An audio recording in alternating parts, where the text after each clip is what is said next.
4장으로 들어왔는데 4장은 참 고마운 장 같아요. 시편 주석을 하다 보면 나중에 짧은 시가 나오면 얼마나 고마운지 몰라. 한 편 그냥 썩 넘어가니까. 그런데 짧다고 쉽지가 않아요. 근데 시편 주석에서 진짜 고마운 건 뭐냐 하면 같은 내용이 반복되면 너무 좋아. 앞에다 한 거 같은 시가 나오잖아요. 그러니까 4장은 아주 짧은 장이에요. 근데 이사야는 이 짧은 단편 속에 굉장히 강력한 메시지를 담은 것 같아요. 현재 우리 시대의 문제는 믿음의 문제이기도 하지만 세계관의 문제가 있는 것 같아요. 세계관, 우리가 기독교적 세계관을 잘 이렇게 가지고 살아야 세속적 세계관, 물질적 세계관, 과학 만능적 세계관 이런 것들을 이길 수가 있는데 이 세계관을 옛날 우리 믿음의 선배들은 튤립으로도 표현을 했습니다. 그죠? 칼빈주의 5대 교리 튤립 5개 Total Depravity, U, Unconditional Grace, Unconditional Election 무조건적 선택, L, Limited Atonement 제한된 속죄, L-I, Irresistible Grace 불가항력적 은혜, Irresistible Grace 불가항력적 하나님의 은혜는 정말 불가항력적이에요. 그 다음에 마지막이 참 멋지죠. P가 Perseverance of Saints 성도의 견인. 우리는 많은 시련을 받겠지만 성도는 택함받고 거부할 수 없는 은혜를 받은 사람은 견인해 나갈 것이다. 인내해 낼 것이다. 이게 보통 이제 그 perseverance라고 생각하는데 perseverance, preserve, 그렇죠. 그러니까 부패를 막아주는 거예요. 웨스트민스터 출신이니까.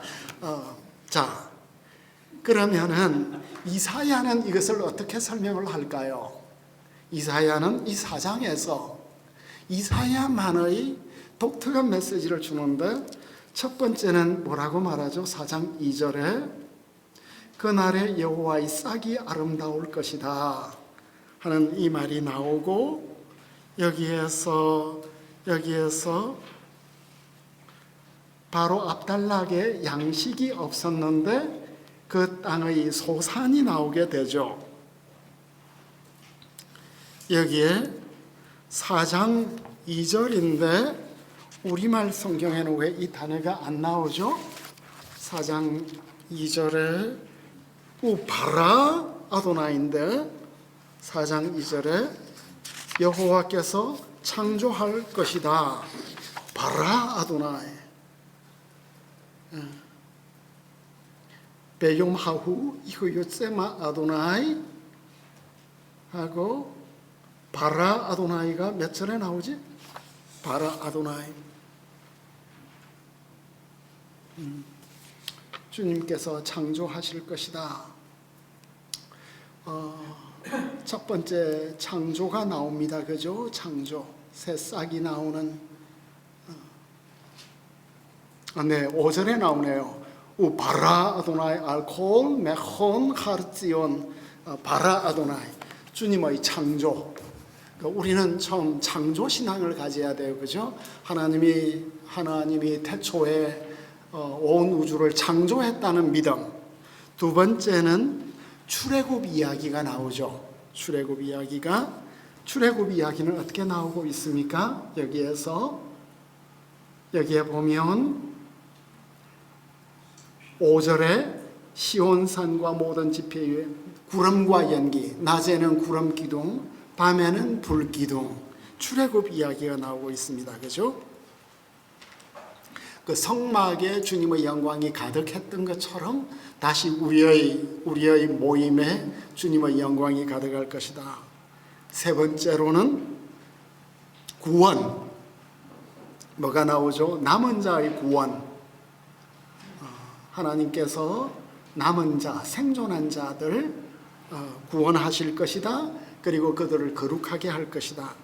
네 번째로는 메시아. 메시아는 어떻게 나타나고 있죠? 여호와의 싹이 아름다울 것이다. 이 여호와의 싹이 메시아를 가리키느냐 안 가리키느냐에 대해서 많은 논쟁이 있어요. 근데 최근에 로버츠가 이 여호와의 싹은 메시아를 가리킬 수 있다. 그 비평학 가운데서 그 최첨단에 있는 분들도 물론 로버츠는 프린스톤에 있으니까 전통적 신학을 이렇게 잘 수용을 하는 사람이에요. 어쨌든 여호와의 싹을 메시아라고 이야기를 하고 마지막으로 성령이 나오죠. 소멸하는 영으로서 우리를 정결하게 하는 성령이 나오고 있고, 그리고 종말론은 그날에 주님께서 모든 것을 아름답게 할 것이다. 그러니까 우리는 기본적으로 늘 뭘 가르쳐야 합니까? 창조와 새 창조를. 그죠? 두 번째는 출애굽과 새 출애굽을. 세 번째로는 남은 자가 있을 것이고, 구원받는 자가 있을 것이고, 생존자가 있을 것이고, 우리는 교회는 남은 자의 공동체로서 하나님께서 끝까지 보존해 주실 것이다.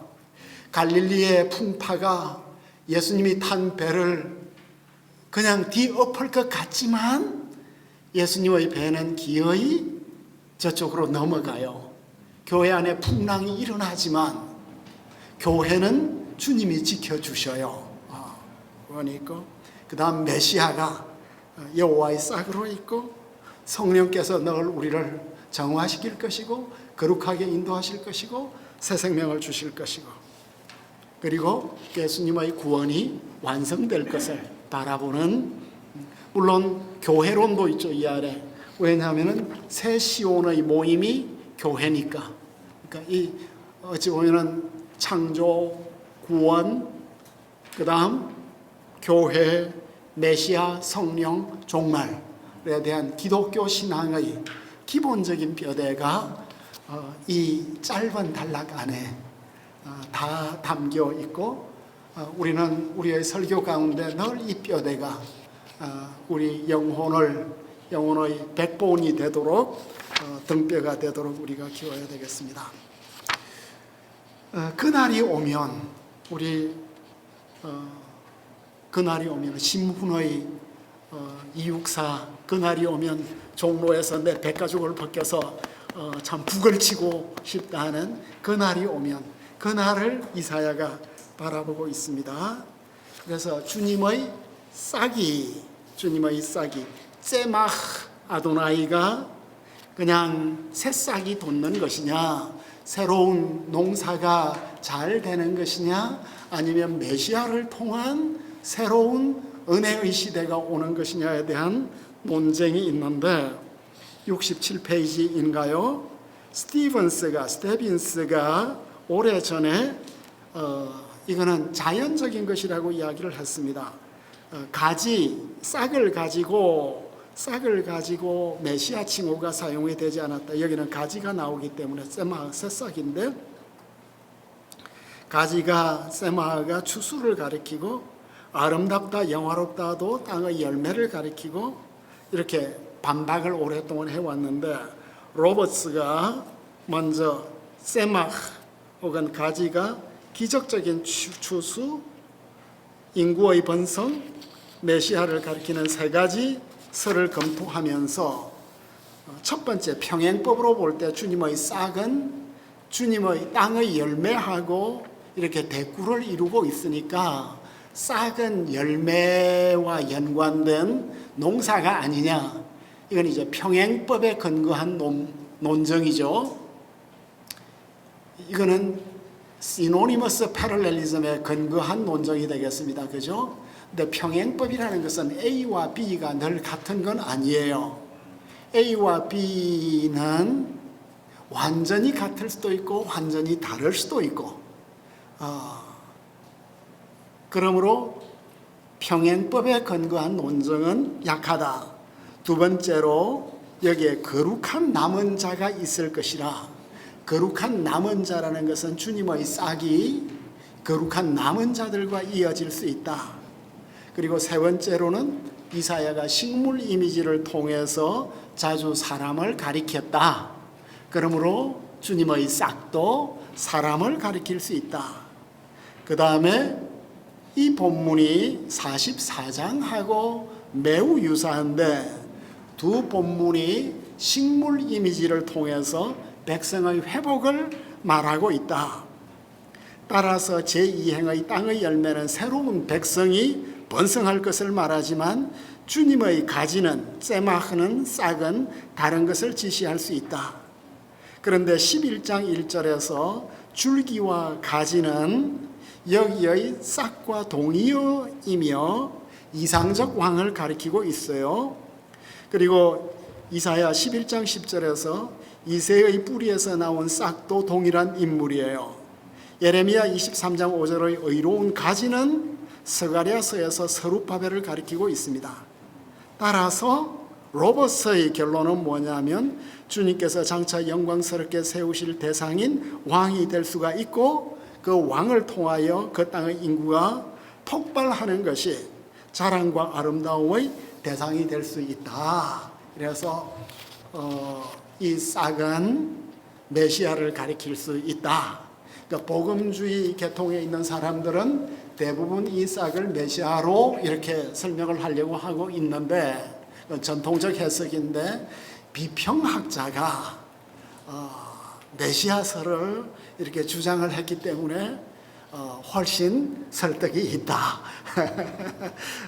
는 점을 제가 말씀드리고 따라서 4장 2절에 나오고 있는 여호와의 싹이 아름다울 것이라는 이 표현은 이사야 11장에 있는 이새의 뿌리에서 새로운 싹이 나오고 새로운 줄기가 나와서 결실할 것이라는 이사야 4장, 이사야 9장, 이사야 11장 그 사이에 이사야 4장, 이사야 7장의 임마누엘, 9장의 새로운 한 아들의 탄생, 그리고 11장에 나오는 이새의 뿌리.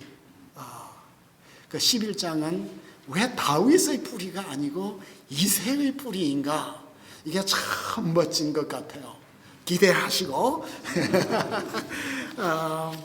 어쨌든 이렇게 주님께서 주 하나님께서 메시아를 우리에게 보내어 주셔서 새로운 하나님의 백성들이 번성할 것을 말해주고 있는데 이 시는 정말 아름다운 시예요. 그리고 여기에 있는 구절들을 다 하나하나 설명할 수가 없는데 농명된 자 있잖아요. 생명책에 이름이 다 기록된 사람들, 그러니까 주민등록이 예루살렘에 살려면 다 주민등록이 있어야 되는 것처럼 그와 같이 하나님 나라에도 생명책에 하나님의 백성들의 이름이 다 있다는 것을 여기서 말해 주시고, 그 다음에 심판하는 영과 소멸하는 영으로 우리의 더러움을 씻는다 하는 이것은 신약 성경으로 넘어오면 성령의 역사가 심판하는 영과 소멸하는 영으로 우리의 모든 더러움을 씻고 하나님의 온전한 백성이 되도록 하는 것을 말해주고 있습니다. 그러니까 우리는 불교하고 좀 다르죠. 돌을 닦아서 이렇게 열반에 이르는 것이 아니라 우리는 결국 성령께서 우리를 끝까지 인도하실 것이다. 내가 설교할 시간이 충분히 없는데, 그죠? 주님께서 내가 비록 준비가 안 되었지만 성령께서 인도해 주실 것이다. 이 믿음이 저는 건강한 믿음이라고 생각해요. 네. 제가 그런 믿음을 갖게 돼서 성령께서 이끌어 가시니까 그건 우리의 게으름을 정당화시켜 주지는 않지만 성령께서 결국 우리 신앙을 마지막까지 이끌어 가시는 분은 성령이시다. 이것을 성경은 계속해서 우리에게 말해주고 있습니다. 그리고 5절이 너무나 멋지지 않아요? 주님께서 다시 시온산에 거하신대요. 그러니까 주님이 다시 시온산으로 오시는데 이건 바로 앞에 있는 2장하고 완벽하게 짝을 이루죠. 시온산이 말일에 몹시 높아지죠. 온 세상에 높아지는데 이 시온산에 주님이 다시 돌아오시는 거예요. 우리 앞에 3장에서는 시온에 온갖 더러움들이 많이 있지 않았습니까? 근데 시온에 다시 주님의 영광이 돌아오는데 모든 지폐 위에 낮이면 구름과 연기, 구름 기둥과 불기둥이, 밤이면 불기둥이, 그죠?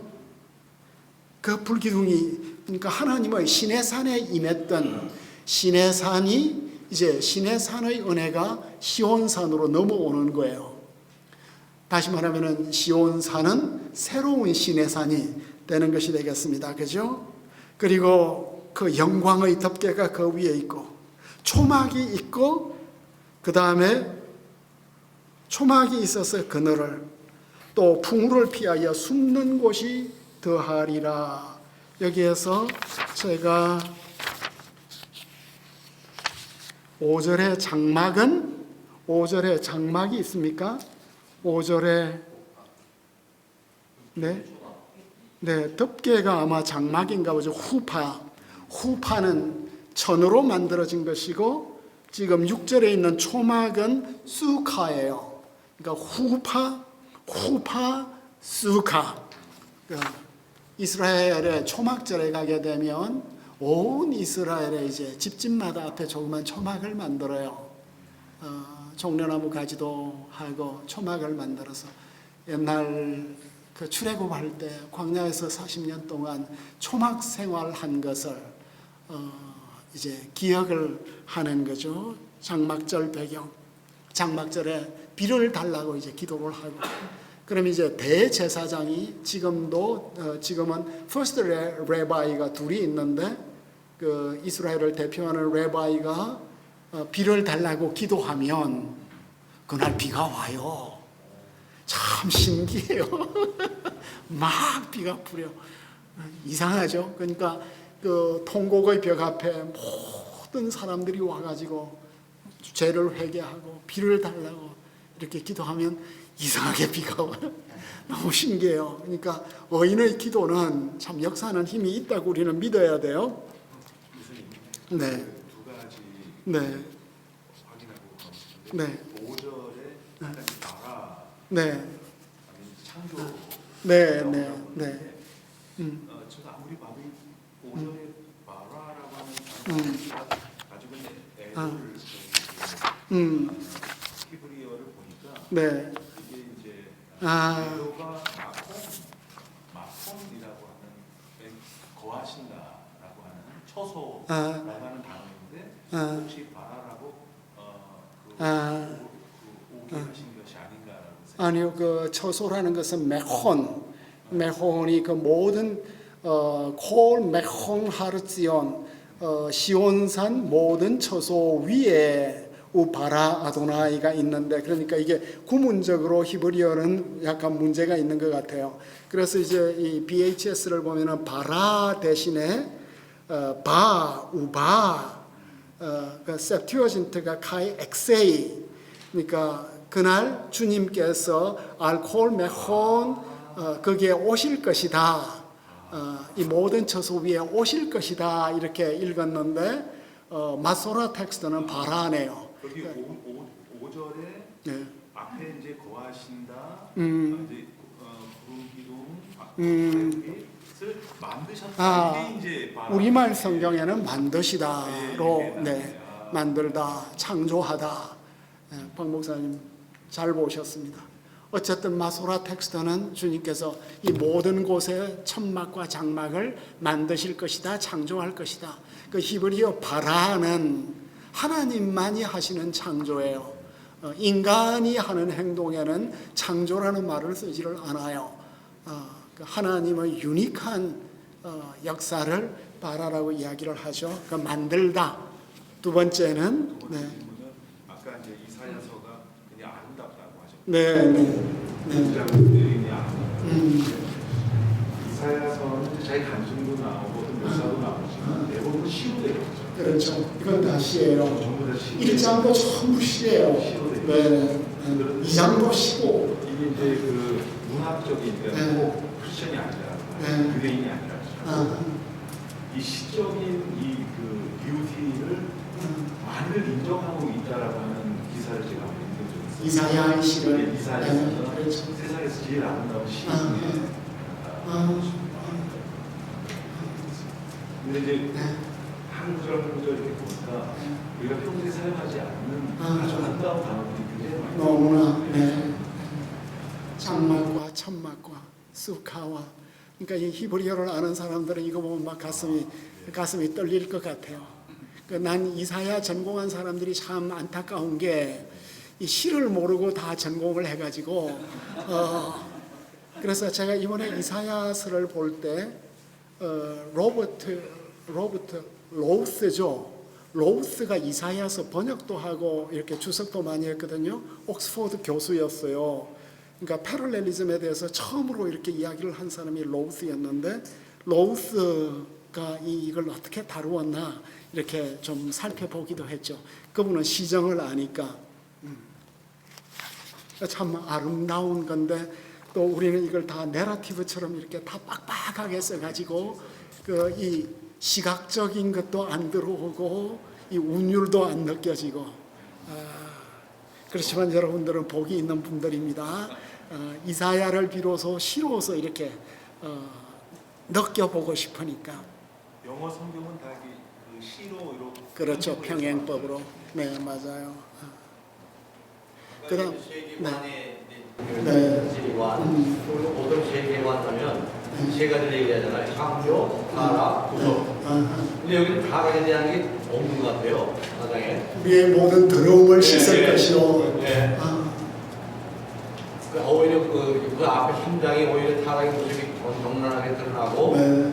그거 억지로 그렇게 묶어가지고 이 4장과 연결해가지고 이렇게 해서 이제 세계관을 하나로 만드는 건 어떤가 생각이 들어요. 네.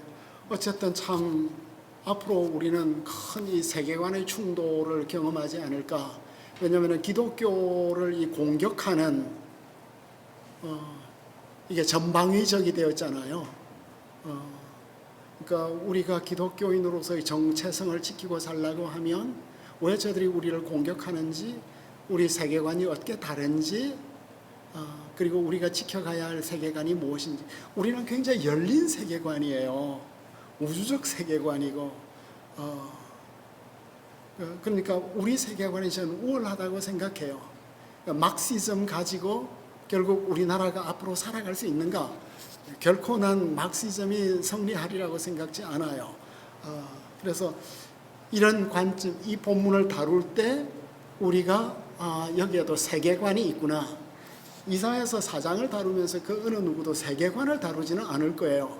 그렇지만 설교적 관점에서 결국 세계관 이야기를 가져오고 정체성을 가져오고 우리의 핵심 컨페션이 뭐냐. 우리의 세계관에 있어서 제일 중요한 건 유실론이에요. 유물론이 아니거든. 그러니까 하나님이 절대 주권을 가지고 있다.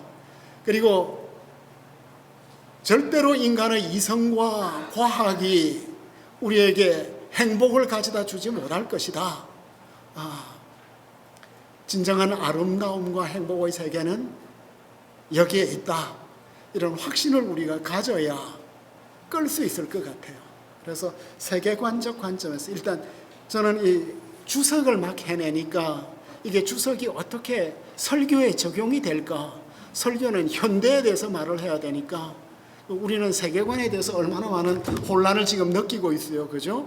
그러니까 더 넓은 기독교적 세계관, 글로벌 네트워크 속에서 한국 교회의 위치가 무엇이고 한국의 역할이 무엇인지를 우리는 이제 더 넓은 시야를 가지고 이 동북아시아, 동아시아 안에서 기독교 공동체를 만들어야 되고 그 모종을 우리가 잘 보존해서 사실 이렇게 복음주의적 교회가 세계에 없잖아요. 교회 부흥하려면 다 오순절 이렇게 넘어가는데 오순절의 수명이 길지 않거든요. 그러니까 한국 교회는 참 100년 동안 많은 유산을 갈고 닦은 유산이 있는데 이걸 잘 갈고 닦아서 중국과 일본과 이런 믿음의 공동체를 연대하고 키우고 교회를 보존하고 변혁시키고 이런 사명, 우리가 뭘 못하겠냐 하고 이제 교인들에게 자신감도 주고, 그 통계 그거 다 가짜다. 내가 통계하면 새로 해볼까? 지금 문화 전쟁이에요. 그러니까 훨씬 심층적 차원에서 너무나 많은 전쟁들이 오고 가고 있고, 지금 마지막 타겟은 교회라는 걸 공식적으로 선언을 했고, 그러니까 이 현실에 어떻게 이제 우리가 가져가고, 이 위기 속에서 2020년 위기 속에서 이사야 판을 가지고 우리 공동체 정신 교육을 어떻게 하고 사역을 뭘 해야 될 것인가, 이렇게 생각을 해야 되지 않겠냐. 교수님, 그러면 이 지금 4장의 짧은 것 안에서 창조, 새 출애굽, 구원, 메시아 성경, 아주 중요한 기도가 여기 짧은 내용에 다 있다는 것을 교수님께서 처음 발견하신 겁니까? 아니면 이제 웬만한 추수하는 사람은 그 정도 발견할 거예요. 그런데 제가 쫙 이렇게 정리한 건 절 거예요. 1, 2, 3, 4, 5 튤립처럼 쫙. 그 학자들은 뭐 하는 거예요? 이게 이 싹이 메시아냐 아니냐 싹 하나 가지고 막 30페이지를 쓰는 거예요. 선생님, 그 시라고 말씀하셨는데 그런 이미지하고 뉘앙스, 그리고 진반성을 가지고 접근했는데 그거를 저희는 지금 이렇게 저는 풀지 않습니까? 그러면 랍비들이나 유대인들이 풀어가는 주석들은 이런 시상이라든가 뉘앙스 같은 걸 살려내는 그런 형태의 주석이. 저희 시학에 따르면 시는 내러티브로 풀고 내러티브는 시로 풀어라. 그러니까 이사야가 시를 썼으니까 이걸 이렇게 풀어주는 그거. 이사야가 내러티브를 썼으면 또 시 한 수로 이렇게 마무리를 하고. 유대인들, 랍비들 같은 경우에 이런 설명을 할 때 저희가 접근을 하시. 제가 이제 히브리 대학에 가서 여러 교수들하고 이야기를 하면서 왜 유대교회는 주석 전통이 끝났냐? 카멘타리는 크리스천 트래디션이 되었어요.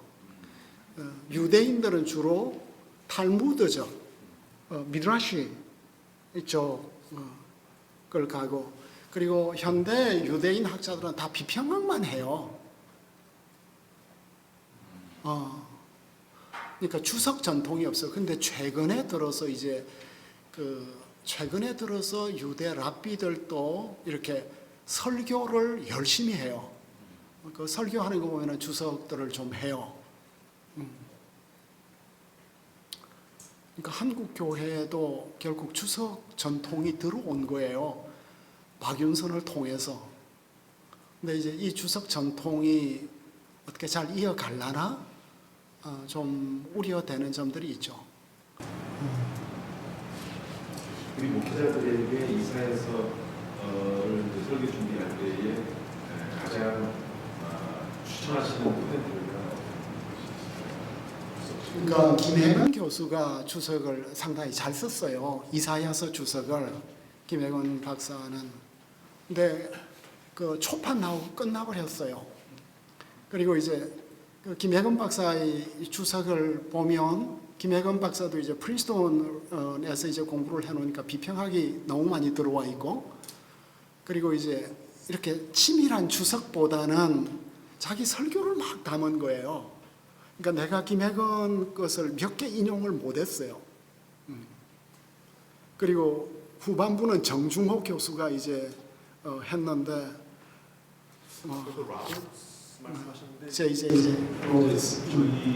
저희가 참고하는 다루기는 너무 학술적인 아주 학술적이죠. 공동의 학술적이죠. 헤르메네이아 시리즈니까. 그러니까 이제 저는 그런 책에서 싹 여러분들이 좀 그 관심을 가질 만한 것만 싹 뽑아가지고 이렇게 지금 이게 뭐냐면은 박노철 목사님이 평생 타령한 거예요. 우리 설교자를 위해서 반건시를 만들어 달라. 그러니까 싹 이거 보고 설교 하나 쫙. 그러니까 여기 이게 반건시예요. 그러니까 주석하면서 이게 설교하고 이렇게 연결이 될 수 있는. 근데 이 책만 보고는 바로 설교로 연결할 수 있을까 하는 뭐 그래도 인사이트는 많이 얻을 수 있을 것 같아요.